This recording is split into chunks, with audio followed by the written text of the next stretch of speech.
we have a Michigan football put out a video of spring ball and kind of what we're seeing. So so as you can see here, everybody's pretty pumped.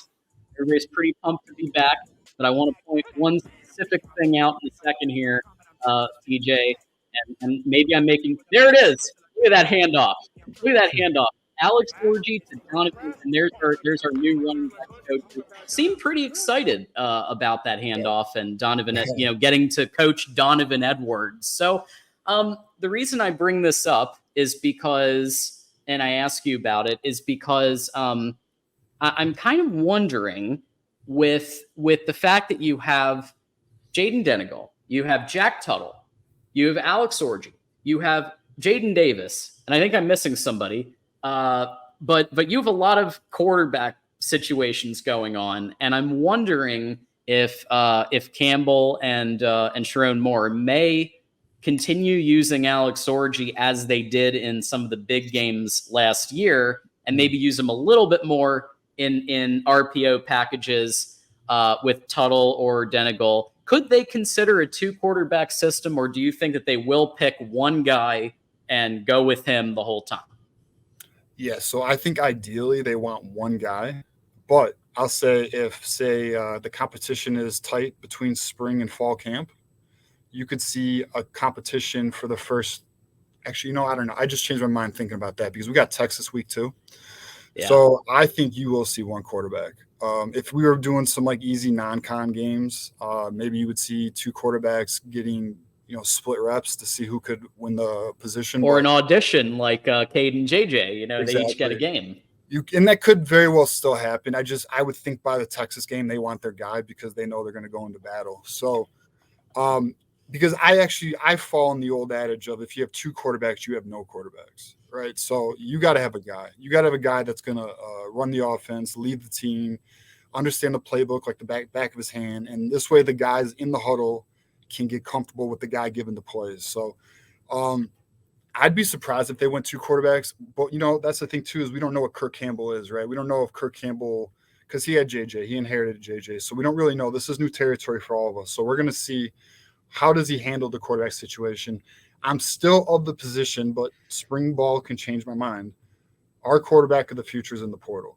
But if it's not, and for this discussion's sake, right, so we're going to go portal shopping is my theory or my belief.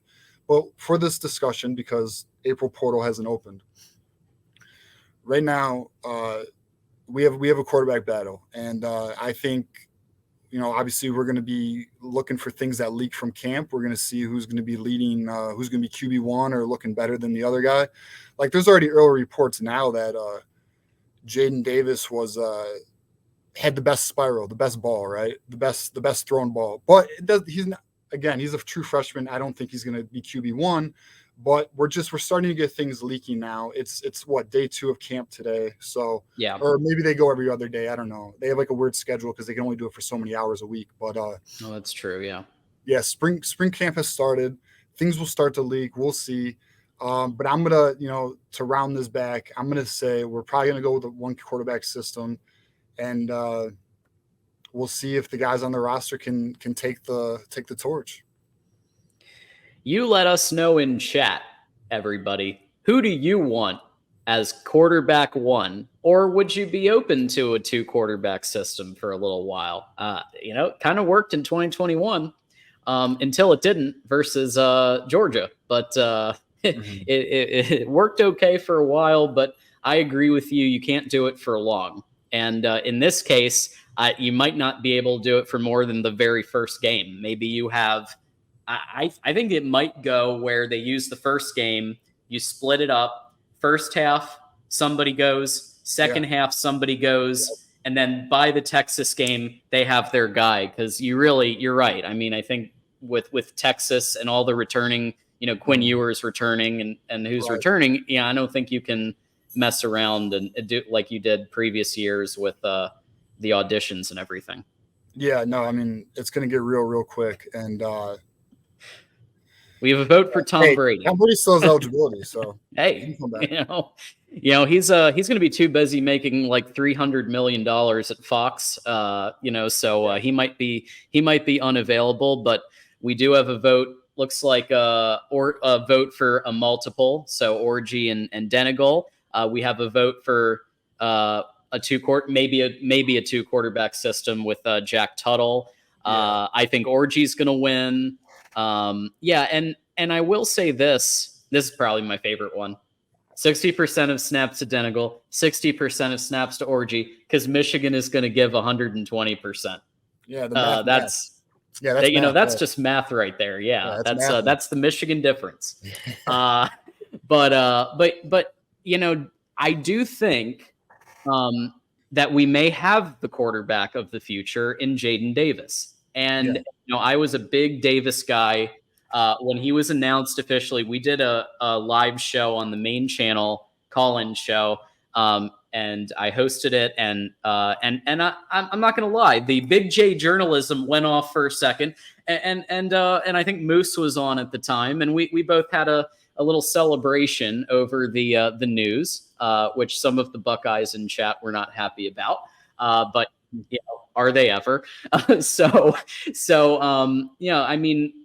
Great spiral, okay, but if you take it a step further, you have somebody waiting in the wings, Channing Goodwin, who obviously played with Jaden Davis at Providence Day, and I think that's going to be a factor next year. He probably won't play this year unless he just goes nuts. But Jaden Davis, I think he will get the opportunity to get a look.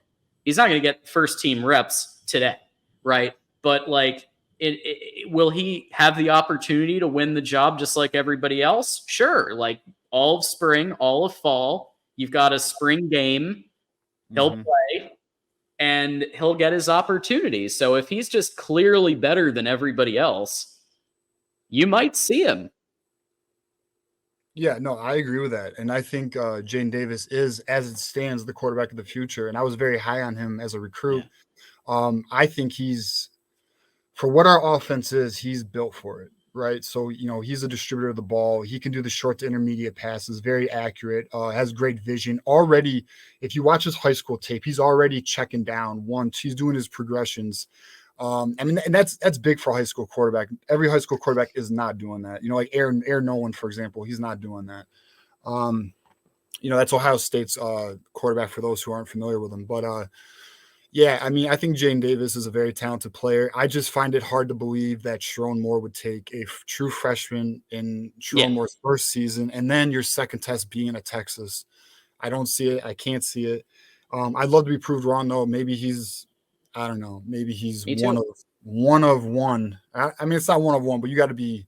That's some elite shit. And but we'll see. I mean, I think he'll be fun to watch. I know. Here's the thing, though. If the quarterback isn't playing well, you're going to see everybody calling for Jaden Davis. We'll be ready for that in the fall, if that happens. But yeah, I mean, we'll see. It's going to be fun to watch. I'm excited to see how he does in the spring game.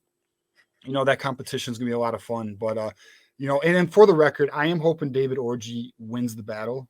But we'll see. His accuracy just concerns me a little bit. Yeah, we just haven't seen enough recent film. You go back to high school, he threw pretty decent, I thought. His completion wasn't amazing, but he makes up for it with his legs. He's got the speed. He just doesn't have the accuracy. But if, like I said, I think a couple of weeks ago, if there's anybody who can get that accuracy up to the high 60s to 70s, it's Kirk Campbell. Yep. And so he's got a shot. Jay Marion thinks Orgy. And Corey, even Devin Gardner said Orgy was always competing with JJ on everything. And I believe he is putting in work to get better. And I'm going to add to that, he played in the biggest games. Like, he had reps in the biggest games we had. Yep. Like, that means something. It wasn't just against East Carolina. It was Ohio State. I'm pretty sure he played Ohio State, at least a series. Alabama and Washington. Like, that's got to mean something, right? Yeah, definitely. I mean, there's no question playing in those pressure atmospheres, high stake games. I mean, that's definitely value. And and I agree with you. I think Kirk Campbell is the secret recipe. I mean, look at what he did to JJ in 1 year. Look at what JJ is being projected now, fourth overall, possibly third overall pick in the NFL draft. And Kirk Campbell can be credited for that. We saw the difference between Matt Weiss, quarterback position coach, what he did with JJ, and a Kirk Campbell quarterback coach. And I think I'm excited. I mean, I'm a little nervous. I think we all are because there's unknown. Yeah. And the unknown brings that. But I mean, it's the only question. It's one of two questions I have for the roster, and yeah, I mean, it's going to be exciting though. It's a little unsettling, but it's going to be exciting. And of course, our friend of the program, Nick, is coming through with another jab at the Buckeyes. He likes to use his super chats to jab at the Buckeyes. Yeah. And guess what? If you're super chatting and you're also jabbing at the Buckeyes, you know I'm going to read that. So, John, you're speaking logically. OSU fans can't do that. Yeah, OSU fans suffer from cognitive dissonance. They don't. You can spit all the logic to them you want. They just can't seem to grasp it. It's crazy. I don't understand it. So, yeah, thank you, Nick, for that. We did have a few. I think on Wednesday night's emergency show. I thought Hummus and King were great callers, and we actually agreed on some stuff. And I feel like the people who call in, even the Buckeyes, they're usually pretty rational. The people in chat, not so much, so it's just that barrier of you can't see them. There's a small percentage who, they can do it. I mean, Mark obviously is like one of the golden gooses. Mark's one of the best at it. He's very, very logical, but most of that fan base just can't seem to do it. Yeah. He's the voice of college football for a reason. Yeah. And he is, literally like a walking encyclopedia of college football knowledge. Like, yeah, I've never seen anything like it. Yeah, him and Steve Dace, you can go forever. That's how I found Mark originally. Was Steve Dace, the Michigan podcast. Okay. That's how I found Mark, and then I started chatting and calling into the show, and then over time, here we are. So that's what happens sometimes. Okay. But Moose is here with the super chat. Apologies, John, running late tonight. Look, bro, we just appreciate that you're here. We appreciate that you're always in the paint with us. Yeah. How many hours have you and I, Moose, discussed? Moose and I were watching like 9 hours of NFL Combine film on that one Saturday because it was. I actually had a Saturday where I wasn't doing anything, and so we were literally just like breaking that down, looking for the Michigan players. Oh, yeah. But yeah, we appreciate that, Moose, and appreciate you being here all the time. Yeah, I was wondering where he was at. I didn't see his comment yet. Yeah, that's how much of a regular he is. It's like, where's Moose? So other than, I don't know if you've heard any nuggets from any other position groups. Obviously, Donovan Edwards did have a nice run there, and it's nice to see Tony Alford in the maize and blue. Of course, it's still early. I don't know if you've heard anything else from any non-quarterback positions or. Yeah, no, nothing. I haven't heard anything specifically player-wise. Just that Justin Tress, the new strength and conditioning coach, is keeping things even keel. It's the same mentality. The output's the same, and from my understanding, there seems to be no change. Now, is that true? I don't know. I'm hearing that, but yeah, I mean, we're gonna find out. I mean, I'm hoping to hear some more things leaking by the end of the week or next week, because the truth is, Sharon Moore, Jim Harbaugh, he set the tone where it's like Fort Knox at Schembecker Hall. A lot of things do not leak. They do not allow reporters in there. They do not allow open access to the program. So getting info is very, very tough to get sometimes, but I'm sure things will start to leak here and there.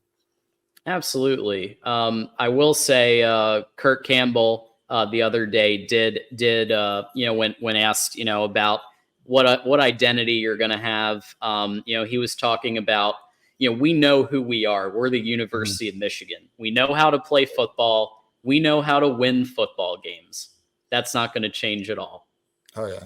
Is there anything else that needs to be said? Oh yeah, and we're gonna smash you, bro. That's what we're gonna do. Offensively and defensively, we're gonna run you over. And smash. That's what it yes, is. yes. That's what it is. Smash. Hulk Violence. smash. Yep.